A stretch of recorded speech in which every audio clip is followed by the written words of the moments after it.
새벽에 우리를 도우시는 하나님 아버지를 바라보면서 다 같이 묵도하심으로 예배의 자리로 나가도록 하겠습니다.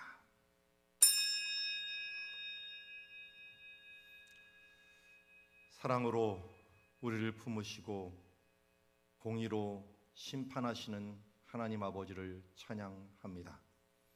우리를 향한 놀라운 계획과 당신의 사랑으로 펼쳐가는 이 하나님의 역사 가운데 우리를 놓아주셨고, 그리고 그 가운데 구름 기둥과 불 기둥으로 우리를 인도하여 주심을 감사합니다. 오늘 하루도 하나님께 주신 최선의 하루가 되게 하여 주시옵시고, 또 하나님께 영광 돌리는 시간이 될 수 있도록 우리를 붙들어 주시옵소서. 예수님의 이름으로 기도드리옵나이다. 찬양 예수와 하나님의 공의 함께 찬양하도록 하겠습니다. 예수 하나님의 공의 주 독생자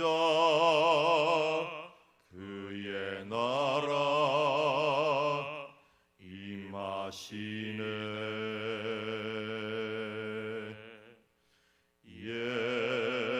예수 재물이 되신 주 영광 중에 그의 나라 임하시네. 주의 나라 영원하며 그의 영광 무궁하리. 주의 위엄과 능력이 이제 임하였으니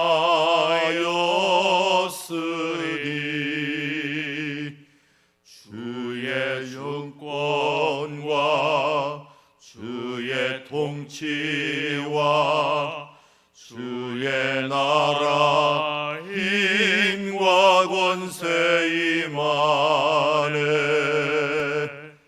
예수 하나님의 공의 예수 하나님의 사랑 준혜와 말씀으로 나타났네.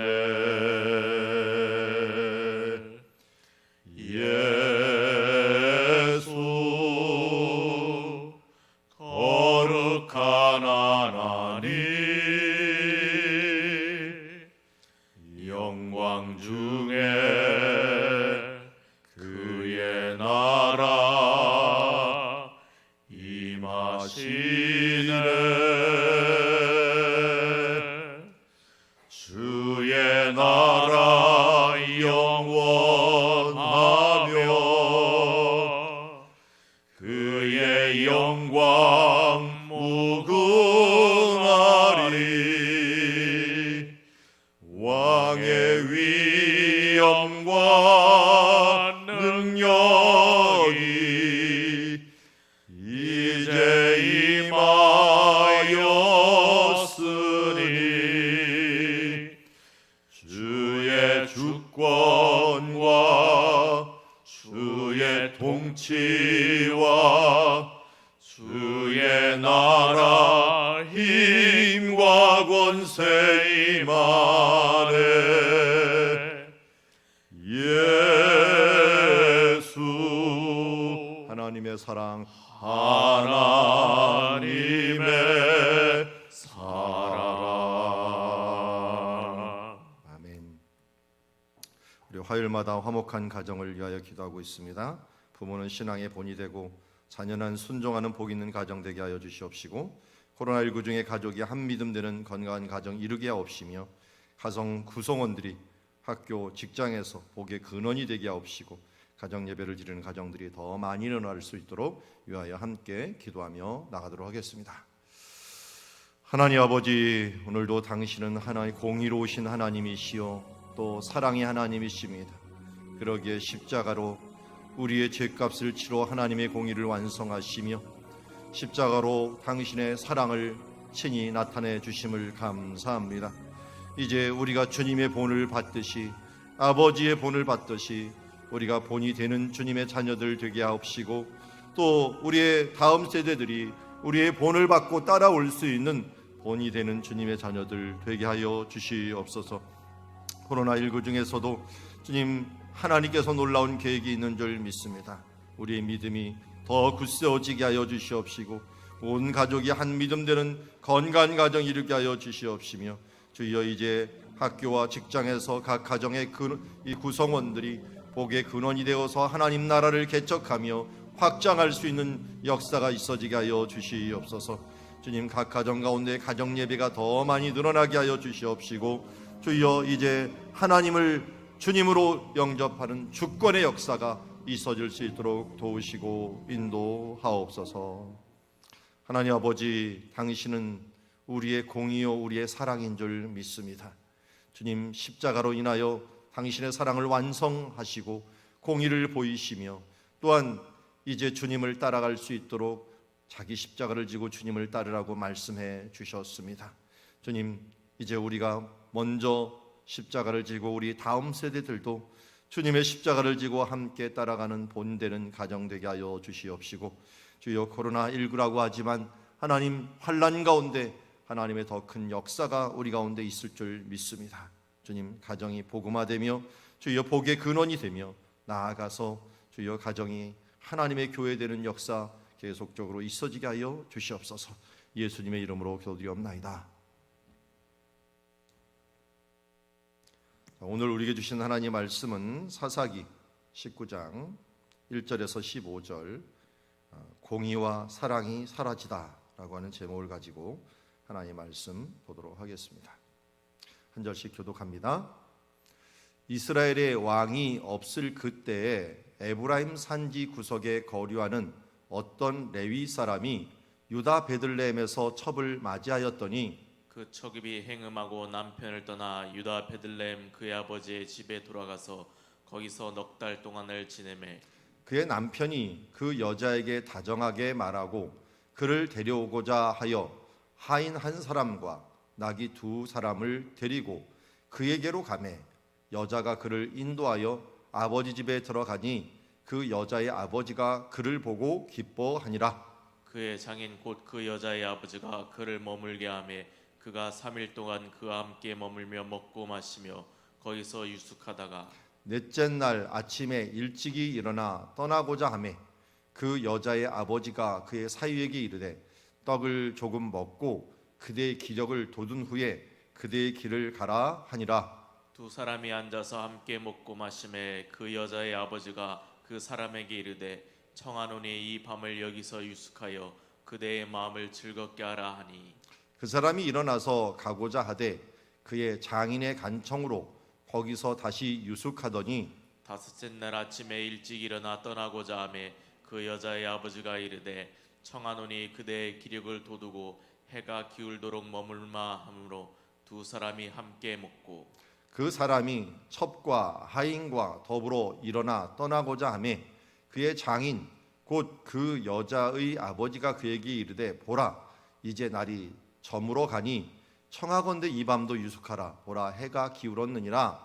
그대는 여기서 유숙하여 그대의 마음을 즐겁게 하고 내일 일찍이 그대의 길을 가서 그대의 집으로 돌아가라 하니 그 사람이 다시 밤을 지내고자 하지 아니하여 일어나서 떠나 여부수 맞은편에 이르렀으니 여부수는 곧 예루살렘이라. 안장 지은 나귀 두 마리와 첩이 그와 함께 하였더라. 그들이 여부수에 가까이 갔을 때 해가 지려 하는지라 종이 주인에게 이르되 청하건대 우리가 돌이켜 여부수 사람의 이 성읍에 들어가서 유숙하십시다 하니 주인이 그에게 이르되 우리가 돌이켜 이스라엘 자손에게 속하지 아니한 이방 사람의 성읍으로 들어갈 것이 아니니 기브아로 나아가리라 하고 또 그 종에게 이르되 우리가 기브아나 라마 중 한 곳에 가서 거기서 유숙하자 하고 모두 앞으로 나아가더니 베냐민에 속한 기브아에 가까이 이르러 해가 진지라. 같이 읽습니다. 기브아에 가서 유숙하려고 그리로 들어가서 성읍 넓은 거리에 앉았으나 그를 집으로 영접하여 유숙하게 하는 자가 없었더라. 아멘. 자, 오늘 배경을 보면은 이렇습니다. 레위 사람이라고 하는 사람이 등장하는데 오늘 읽지는 않았지만 18절 말씀에 보면은 이 사람이 돌아가려고 하는 장소를 이렇게 얘기합니다. 그가 그에게 이르되 우리는 유다 베들레헴에서 에브라임 산지 구석으로 가나이다. 나는 그곳 사람으로서 유다 베들레헴에 갔다가 이제 여호와의 집으로 가는 중인데 라고 얘기하고 있습니다. 여호와의 집이 어디 있었냐면 에브라임 산지에 있는 실로에 있었습니다. 실로에. 그래서 오늘 실로에서 베들레헴으로 자기 첩을 데리러 갔고 그리고 그를 데리고 이제 실로로 가는 중이었습니다. 거리는 40km, 39.5km 정도 되는데 40km가 되고요. 그리고 그 가운데 우리 유명한 예루살렘이 예전 이름이 여부스 성이다 이렇게 불렀고요. 그 다음에 기브와 라마, 베델 이런 장소가 있습니다. 제가 그림을 그려놨지만 실로에서 베들레헴에 가는 이 길이 산지 능선길입니다. 산지 능선길이고 동쪽으로 내려가면 여리고가 있고요. 서쪽으로 가면 지중해가 있습니다. 그래서 남북으로 능선에 있는 길인데 이 길 이름을 우리는 족장의 도로라고 부릅니다. 왜 족장의 도로라고 부르냐? 족장들이 이 길을 따라서 수없이 많이 다녔기 때문에 그렇습니다. 한 예로 아브라함이 이 베델이라고 하는 이 근처에서 롯을 보내고 나서 하나님께서 그에게 축복하여서 내 자손을 별과 같이 저 해변의 모래와 같이 많게 할 것이다 라고 하는 축복을 주신 그런 장소가 또 베델 근처이기도 하고요. 그리고 이삭을 드렸던 장소가 어디입니까? 당연히 예루살렘이죠. 그러니까 이삭도 이 길을 오갔다라는 것을 알 수가 있고 베델 우리가 잘 알듯이 야곱이 꿈을 꿨던 사닥다리 꿈을 꾸고 제단을 쌓았던 그러니까 아브라함과 이삭과 야곱이 다녔던 길이다. 그래서 족장의 도로라 합니다. 이 세 사람의 특징은 모두 하나님께 언약을 받은 사람입니다.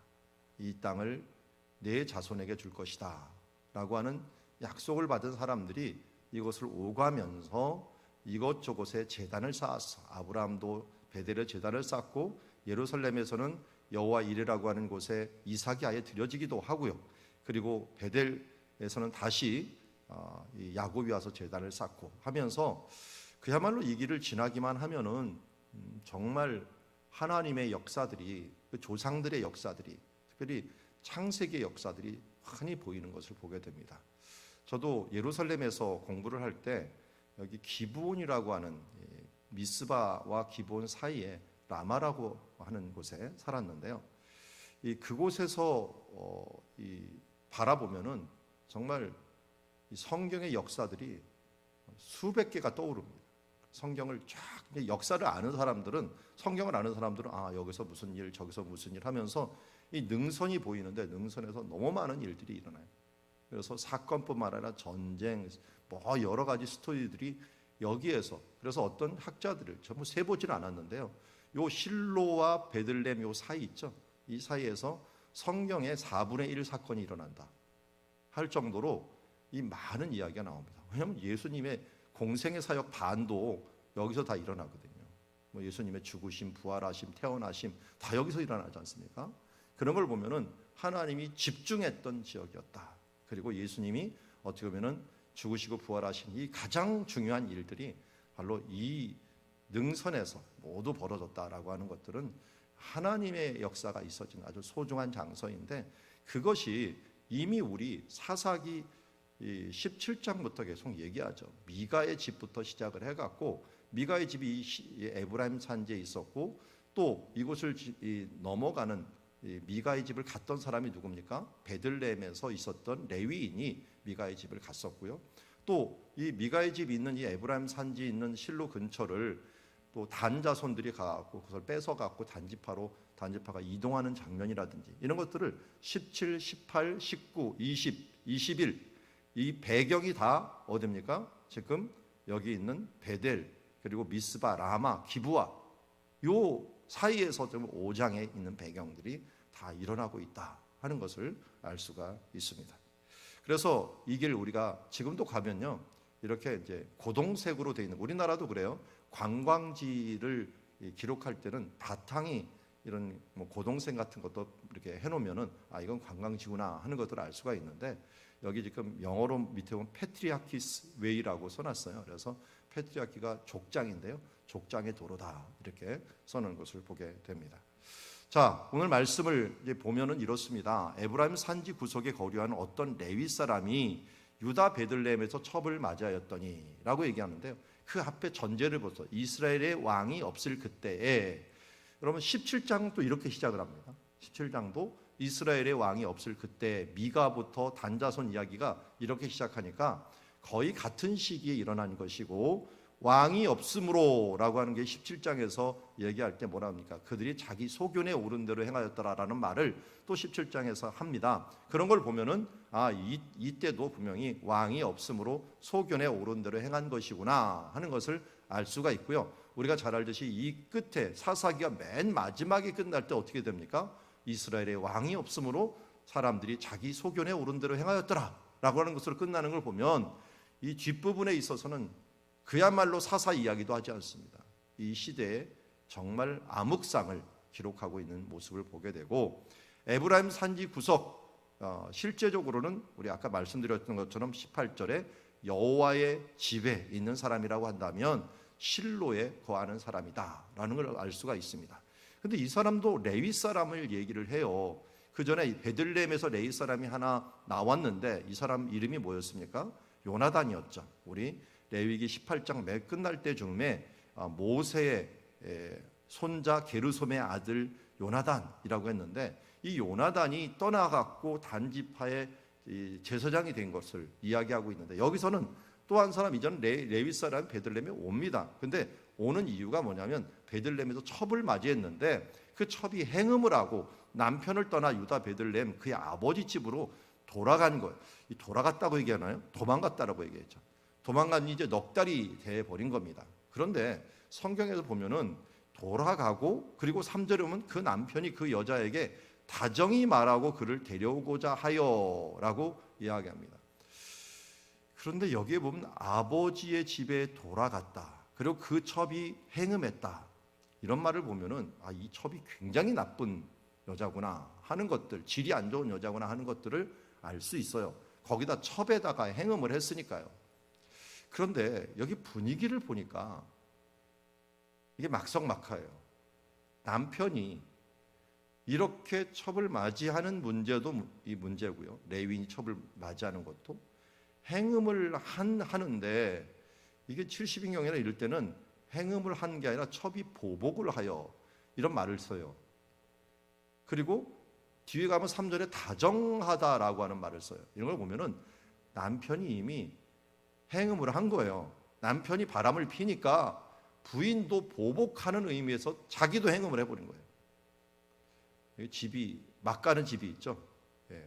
옛날 영화 중에 바람난 가족 영화가 제가 알기로 이런 스토리 있는 것 같아요. 전부는 보지 못했는데 하여튼 얘기할 때 너 한번 바람 펴? 나도 바람 핀다 하면서 한 가족이 이런데 이 가족이 굉장히 비슷한 분위기입니다. 그래서 어떤 학자들은 해석을 할 때 그렇게 해석을 하는 것을 봤습니다. 이게 첩이 그냥 행음한 게 아니라 남편이 바람을 피니까 이 여인도 행음을 해갖고 이게 원래 죄를 진 사람들이요 공의롭게 판단할 수가 없어요. 그러다 보니까 어떻게 됩니까? 이 부인한테도 다정하게 얘기를 해갖고 그를 데려오고자 합니다. 원래는 성경에서 어떻게 됩니까? 율법상으로 우리 살인죄하고 간음죄, 부모를 치는 죄 이런 이 죄들은 어떠한 제물로도 속죄할 수 없고 그리고 이런 사람들은 반드시 죽일 것이라고 얘기를 했어요. 그래서 제가 성경 말씀 보니까 레위기 20장 10절에 이렇게 얘기했어요. 누구든지 남의 아내와 간음하는 자, 곧 그 이웃의 아내와 간음하는 자는 그의 간부와 음부를 반드시 죽일지니라. 그래서 이 성경에서는 정말 강력하게 얘기를 합니다. 그뿐만 아니라 사실 레위기 21장 7절에 보면은 레위인들, 특별히 제사장들은 부정한 창녀나 이혼당한 여인을 취하지 말지니 이는 그가 여호와 하나님께 거룩함이라. 어떻게 보면은 부정한 여인들을 아내로 취하지 말라고 했다면, 첩이 행음을 했으면 이제 취하면 안 됩니다. 하나님께 예배하는 자로서 이 뒤에 보면은 넷째 날, 다섯째 날 끝난 다음에 이 여섯째 날은 반드시 가려고 하는 것을 보면은요, 이 여섯째 날이 안식일 준비하는 날이거든요. 그리고 여호와의 집에 가야 되는데 이게 가는 거리가 40km예요. 그러면 이틀이 걸려요. 이틀이 걸리면 반드시 다섯째 날 떠나야지 6일째 끝나고 7일째 이제 어떻게 보면은 안식일이 되는 날 가갖고 자기 일을 행할 수가 있는 거예요. 그러다 보니까 떠나야 되는데 무리해 갖고 밤에 저녁에 떠나는 이유 중에 하나는 그가 분명히 제사장 역할을 했다라고 하는 것들은 어느 정도, 제사장 역할을 안 했더라도 레위인 역할들을 분명히 했다라는 것들을 어느 정도 알 수가 있습니다.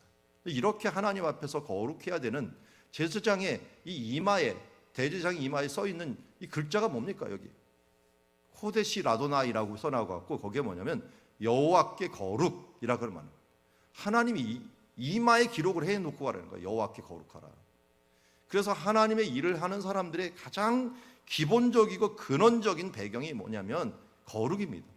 거룩이 깨져버리면 그 다음부터 하나님과의 관계를 맺을 수가 없어요. 그래서 하나님 원합니까? 내가 거룩하니 너희도 거룩하라. 그래서 하나님이 일하실 때 어떻게 했어요? 요단강을 건널 때도 거룩하게 시내산을 앞에서도 너희 몸을 성결케 하라. 예수님이 오셔서도 먼저 세례를 받고요. 예수님이 공생애를 시작할 때도 어떻게 합니까? 가갖고 예루살렘에 가갖고 성전을 정결케 하는 일들, 또 마지막 죽으실 때도 성전을 정결케 하는 일들, 이렇게 하시면서 하나님의 길을 열어가시는 것을 봅니다. 세례 요한이 와서 하는 주요 일도 뭡니까? 다 거룩하게 하는 일입니다. 그래야지 하나님이 일할 수가 있으니까요. 오늘 이 아침에도 우리가 먼저 해야 되는 일이 무엇입니까? 우리가 기도할 때 하나님 앞에 거룩해야 됩니다. 우리의 죄를 회개하고 우리의 연약함을 회개하면서 먼저 나아갈 때 하나님의 보좌 앞에 나갈 수 있습니다. 하나님의 손이 짧아서 우리를 구원치 못한 짐도 아니요, 우리에게 은혜를 베푸심도 못한 짐도 아닙니다. 우리의 죄가, 우리의 거룩하지 못함이 하나님을 막고 있는 것뿐이죠. 그런 면에서 여기에 있는 거룩이 깨져 있는 공동체를 보게 됩니다. 그런데 이 사람은 어떡합니까? 자신도 회개하고, 또 만약 자신도 회개해야 될 거 회개하며, 또 첩에 대한 문제도 지적하고 넘어갔어야 된다. 그런데 다정하게 말하고 한 사람과 나귀 2마리를 가져갑니다. 이건 뭡니까? 아내를 귀히 모셔오려고 하는 겁니다. 여자가 그를 인도하여 아버지 집에 들어가니 그 여자의 아버지가 그를 보고 기뻐하더라. 그러니까 그에게로 가면 여자가 그를 인도하여 주는 것을 봅니다. 그러니까 여자도 이게 행음하고 왔으니 자기 이 아버지 집에 있는 게 편치 않았겠죠. 그런데 남편이 딱 왔으니까 그를 맞이하고 그를 인도해서 아버지 집에 갔습니다. 그랬더니 아버지가 그렇지 않아도 이 자기 딸이 이거 어떻게 될까? 원래 율법에 하면 죽거든요. 행음했으니까 죽을 수 있는데 이렇게 다정하게 사이가 왔으니 얼마나 기뻤겠습니까? 그를 보고 기뻐합니다. 물론 여기에 복선이 깔려 있어요. 나중에 더 얘기를 하겠지만 베들레헴 사람들은 이렇게 대접을 잘한다 라고 하는 것이 복선이 깔려 있고요. 조금 있으면 기브아 사람은 대접을 못한다. 이게 뭐냐면은 베들레헴 사람의 특징은 여기 지금 장인이 계속 3일을 먹고 마시게 하고 넷째 날도 또 먹게 마시게 하고 다섯째 날도 먹고 마시게 하는 이것을 보면서 베들레헴은 누구의 고향이 나중에 다윗의 고향이 되고요. 기브아는 사울 왕의 고향이 됩니다. 그래서 사사기에 이 복선을 깔고 사무엘상으로 넘어가는 모습을 보게 됩니다. 어쨌든 지금 이 장인은 해야 될 바를 한 거죠. 그런데 장인도 사실은 해야 될 바 중에 뭘 안 했어요. 이 교훈과 책망이 있어야 되죠. 부모가 해야 될 것은 뭡니까? 교훈과 책망과 바르게 함, 이 부분들이 필요합니다. 저도 옛날에 안 좋은 추억이 초등학교 6학년인데 아직도 잊어버리지 않는 이 아픈 기억이 있습니다. 저를 선생님이 너무 전교생 앞에서 망신을 주는 게 있어요. 조회 설 때 망신을 줘갖고 제가 어린 나이에 자존심이 상해갖고 학교를 박차고 나왔습니다. 가방 들고 박차고 나왔는데, 그래서 집에 왔더니 아버지가 왜 갑자기 일찍 왔냐 그랬더니 자초지정을 얘기했더니 저를 학교로 보내는 게 아니라 거기 회초리를 때려갖고 얼마나 맞았는지 몰라요. 그리고 이 다음날 학교에 갔더니 선생님이 기가 막혀갖고 자기 생애 중에 너처럼 학교 박차고 나가는 처음이다 라고 했는데, 그리고 호를 내려고 제 이 종아리를 딱 봤더니 몇 자국이 하도 있으니까 혼내지도 못하고 그냥 들여보내더라고요. 그게 옳았던 것 같아요. 잘못했으면 자식에 대해서 그냥 품어주는 것도 아니라 교훈과 책망이 있어야 되거든요. 책망이 있어야 되는데 여기 있는 부모는 책망이 없어요. 남편도 그 부분들에서 공의롭게 잘못한 것은 잘못했다, 그리고 바로 할 것은 바로 하자, 교훈이 있고 책망이 있고 그 다음에 어떻게 해요? 바르게 함이 있어야 되는데 이 하나님의 공의가 파괴되어 있는 공동체, 이래도 좋고 저래도 좋고 다 좋은 것, 어떻게 보면 이 공동체의 모습들을 잘 보는 게 우리의 모습을 보는 것과 마찬가지의 모습이 있어요. 하나님의 공의가 없고 하나님의 책망이 없고 바르게 함의 역사가 없어서 그냥 좋은 것, 그냥 좋은 게 좋은 거다 하면서 이 좋은 말만 하고 책망이 없어지는 이 사회가 아닌가 하는 생각을 가지게 됩니다. 그러다 보니까 장인은 어떻게든지 이 사위에게 잘 보이려고 3일 동안 먹이고 넷째 날 아침에 일찍 일어나 떠나고자 할 때 또 그에게 너 기력을 돋운 후에 그 길을 가라라고 얘기를 하고, 이제 이 실로까지 가는 이 길에, 실로가 지금 이 언약궤가 있고 하나님의 성막이 있는 이 장소, 이곳으로 가는 사람에 대해서 좀 더 쉬고 가라 하면서 한 40km 갈 테니 이틀을 가야 되니 좀 쉬어라. 사실은 이렇게 어려운 길은 아니에요. 물론 마지막 길에 가서 저도 올라가 봤지만 굉장히 높은 길을 올라가긴 해야 됩니다. 그렇지만 그렇게 힘든 길은 아니거든요. 능선 타면서 가는 길. 그래서 이 두 사람이 앉아서 함께 먹고 마시며 그 여자의 아버지가 그 사람에게 또 이 밤을 여기에서 유숙하여 그대의 마음을 즐겁게 하라 하면서 합니다. 아마 이 아버지는 유목민 정신이 남아 있었던 것 같아요. 유목민 정신은 크게 두 가지인데 하나는 공의와 사랑이죠. 그래서 이 사랑 중에 하나가 뭐냐면 손님 대접입니다. 그래서 지금도 유목민한테 가면은 무조건 그 사람 집에 들어가면은 그 사람이 대접을 해요. 유목민들이 얼만큼? 7일 동안은 무조건 말 안 하고 무조건 대접을 합니다. 어떤 것도 묻지 않아요. 그냥 즐겁게 하고 같이 먹고 같이 누리게 하는 것을 봅니다. 그럼 어떻게 보면 이 장인어른은 유목민 정신에 의해서 손님 대접을 잘하고 있는 모습을 봅니다. 물론 공의라고 하는 부분들에 있어서는 제대로 지키지 않아서 하나가 없어져 버렸지만 짝짝이지만 이 부분을 그나마 지키고 있는 모습을 보게 됩니다. 그래서 그 사람이 일어나서 이제는 가고자 하니까 다섯째 날까지 이제 또 임하게 됩니다. 그래서 다섯째 날 또 기력을 돋운 후에 해가 기울도록 머물라. 또 이번엔 또 떠나고자 하니까 이제 해가 기울었으니까 이제 내일 가자. 계속 이렇게 하는 거예요. 손님 대접 정신이 너무 과한 거죠. 그랬더니 이번엔 어떻게 합니까? 그대의 길을 가서 그대의 집으로 돌아가라 하면서 얘기하니까 그 사람이 다시 밤을 지내고자 하지 않습니다. 아까 말씀드렸죠.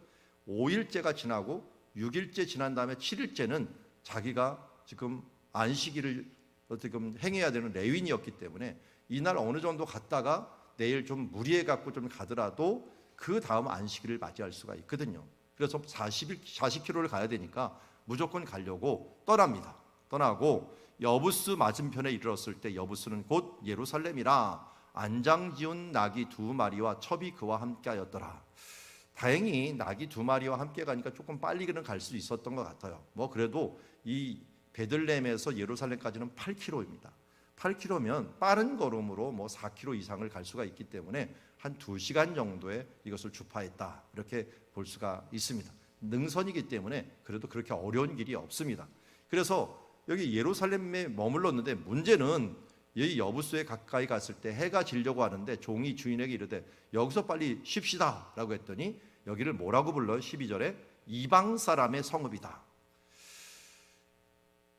이스라엘이 정복을 할 때 베냐민 사람들이 여기를 정복해야 하는데 정복하지 못했습니다. 원래는 예루살렘이 정복했다가 유다가 정복했다가 그 다음에 이것이 유다 지파의 땅이 아니라서 뺐어요. 그랬더니 이쪽에 있는 베냐민 사람이 와서 정복을 해야 되는데 요 사이에 탁 들어온 게 누구예요? 여부스 족속이 들어온 거예요. 여부스 족속이 들어오니까 베들레헴에 갔던 이 방향으로 갔던 유다 지파가 이걸 어떻게 하나 했는데 뭐 내 거 아니까 할 수 없다 했는데 이 베냐민 지파가 와서 차지해야 되는데 잘 보니까 이건 국경지대야. 그냥 놔두자. 뭐 싸울 거 할 거 없디 유다와 이 베냐민 지파의 중간으로 그냥 놔두자 해갖고 그게 그냥 이 여부스 족속 땅으로 남아버린 겁니다. 그러다 보니까 이스라엘 사람의 땅이 아니라 이방 사람의 성읍으로 남게 되자 이 주인이 레위인이다 보니까 그곳에 머물기를 원하지 않았습니다.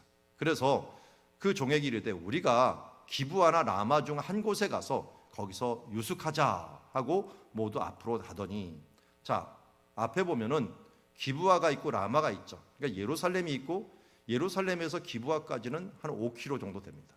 4km. 그러니까 1시간만 더 가면 기브아 있고 거기서 한 30분만 더 가면 라마가 있다. 그러니까 그 중에 최대한 갈 때까지 한번 가보자. 지금 이미 해가 기울고 있긴 한데 다 졌는데 이게 지기 전에 한 1시간 정도 있잖아요, 시간이. 그래갖고 그때를 가자라고 하면서 최대한 갔어요. 갔는데 결국은 기브아에 가서 멈추게 됩니다. 그래서 기브아에 가서 유숙하려고 들어갑니다. 그런데 15절 보십시오. 그리로 돌아 들어가서 성읍 넓은 거리에 앉았으나, 우리 내일 말씀에 이 기브아 성을 보여드리겠지만 돌아 들어간다라고 하는 표현을 써요. 이게 높다 보니까, 기브아가 높다 보니까 이렇게 삥 돌아갖고 올라가는 길이 있습니다.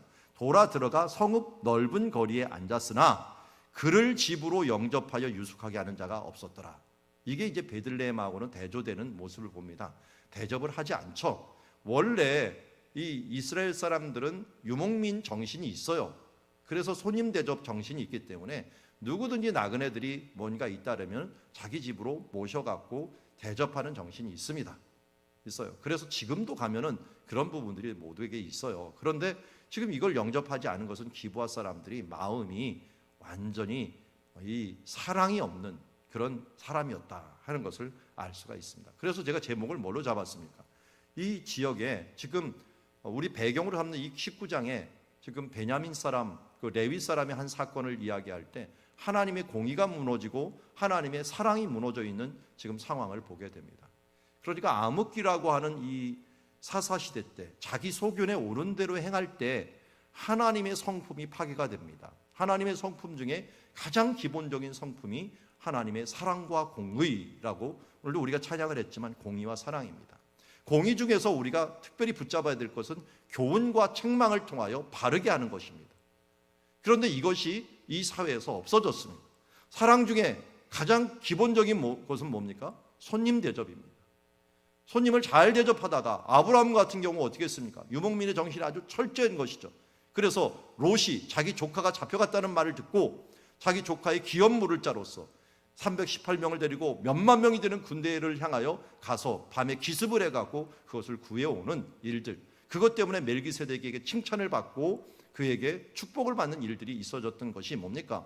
이 아브라함의 공의, 아브라함의 유목민 정신을 지켰던 이 공의에 대한 부분입니다. 또 한편으로 아브라함이 손님 대접을 잘하다가 천사를 대접해서 아들을 낳을 것이라고 하는 축복을 받았잖아요. 그게 바로 이 아브라함의 유목민 정신이었습니다. 그런데 그 정신, 하나님이 주셨던 사랑과 공의가 이 사회에서 파괴되어 있는 모습을 보게 됩니다. 저는 우리 이 시대가 코로나 시대를 지나고 있지만 이 하나님과 공의와 사랑에 대한, 사랑과 공의에 대한 것을 우리 거울에 비춰본다면 이때나 지금이나 별다를 거 없다. 예수님 또 하나님께서는 우리에게 어떻게 행하셨습니다. 십자가를 통해서 이렇게 행하셨습니다. 우리는 다 양 같아서 그릇 행하여 각기 제 길로 갔거늘 여호와께서는 우리 모두의 죄악을 그에게 담당시키셨습니다. 이것은 하나님의 십자가의 공의였습니다. 그뿐만 아니라 예수님께서는 그 사랑에 대해서 이렇게 얘기합니다. 사람이 친구를 위하여 자기 목숨을 버리면 이보다 더 큰 사랑이 없나니 너희는 내가 명하는 대로 행하면 곧 나의 친구라 라고 말씀하면서 예수님 스스로 가장 큰 사랑이 뭐냐? 친구를 위하여 자기 목숨을 버리는 것이다 라고 하면서 내가 명하는 대로 행하는 내 친구들을 위하여 내가 목숨을 버리라. 십자가는 뭡니까? 요한일서에서 우리가 말씀하였지만 하나님의 사랑, 자기 아들을 우리에게 내어줌으로 말미암아 자기의 사랑을 우리에게 확증해 주신 하나님의 사랑, 그리고 예수 그리스도의 사랑, 이것이 완성된 것이 십자가 아니겠습니까? 십자가는 하나님의 공의와 사랑의 완성이고 예수님의 공의와 사랑의 완성이라고 할 수가 있습니다. 오늘도 이 어렵고 정말 어두운 시기이지만 오늘 이 시간 하나님의 말씀 다시 한번 보면서 하나님의 공의와 사랑을 우리 삶 속에서 십자가의 사랑을 실현해 나가는 주의 백성들이 되기를 주의 이름으로 축원합니다.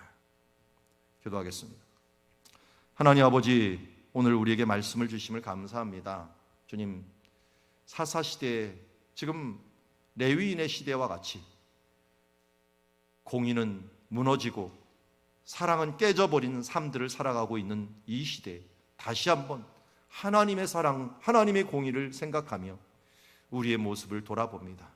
거룩이 없어지고 공의가 없어지고 사랑이 없어졌는 이 시대에 하나님, 우리가 빛과 소금의 역할들을 잘 감당할 수 있는 주님의 자녀들 될 수 있도록 하나님 도우시고 역사하여 주시옵소서. 예수님의 이름으로 기도드리옵나이다. 자, 오늘 우리에게 주신 말씀 우리 함께 붙잡고 기도해 주시고, 특별히 오늘 우리 엄태리 권사님 오셨는데 백신을 맞으시고 좀 부작용이 좀 심합니다. 우리 뭐 10만 명 중에 한두 명 일어날 만한 부작용이 좀 일어났는데요. 여러분 위에서 기도해 주시고 그 화이자로 일어나는 그 부작용 중에 하나가 심장이 뛰는, 가슴이 뛰는 그런 부작용이 일어났는데 우리 위에서 함께 기도해 주시고, 또 저도 집중적으로 기도하겠지만 여러분들의 기도가, 교회의 기도가 하늘의 열쇠가 된다고 했으니까요. 위에서 함께 기도해 주시면 감사하겠습니다. 자, 오늘 말씀 붙잡고 또 여러분들 기도